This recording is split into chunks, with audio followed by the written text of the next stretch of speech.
Hi everybody, Tom Oates from the Wisconsin State Journal and madison.com here, and today we'll talk about the Brewers.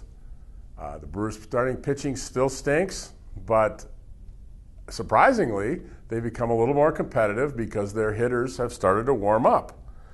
So in conjunction with that has the trade speculation about who might be available for a non-contending team like the Brewers. Face it, this is a three or 4 year building project. The Brewers have started down it. It makes no sense to change in midstream now. They're going this way, and consequently, anybody that's not going to be a part of that team, a quote unquote contending team 3 or 4 years down the road, probably isn't going to be around. So anyway, as I said, with the batting averages going up, so is the speculation about who might be available in Milwaukee. Ironically, the biggest name that's surfaced so far has been Ryan Braun. He was thought to be untradeable due to his contract, but in the last 3-4 months of play, including the tail end of last season, he's looked like the MVP Ryan Braun that we saw 3, 4, 5 years ago. Since last August 12th, he's hitting .361, which is the best mark in the majors, and he's doing it with power. This year he's hitting .380, 7 home runs in only 32 games, driving in runs. The Brewers, if they did trade Ryan Braun, they would certainly have to pay some of his hefty contract that still goes for another 4 years after this year.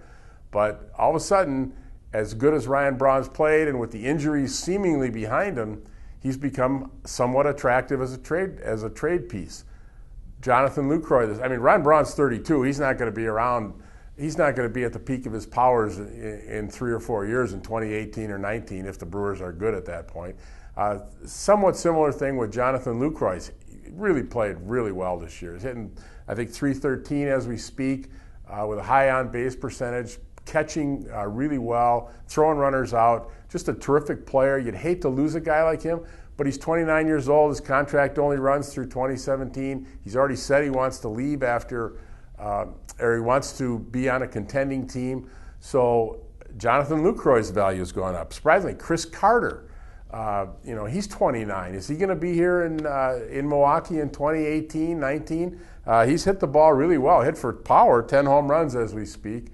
Aaron Hill, 34 years old. His bat has come alive now. Maybe a team could use a second baseman, a third baseman, infielder type who can still hit, as he's shown in the last few weeks. So all those kinds of things have added into the speculation about the Brewers. I'm sure they wouldn't mind getting rid of a pitcher or two too, but Matt Garza hasn't pitched yet, and Willie Peralta hasn't pitched that well. Those are all potential trade pieces for the Brewers.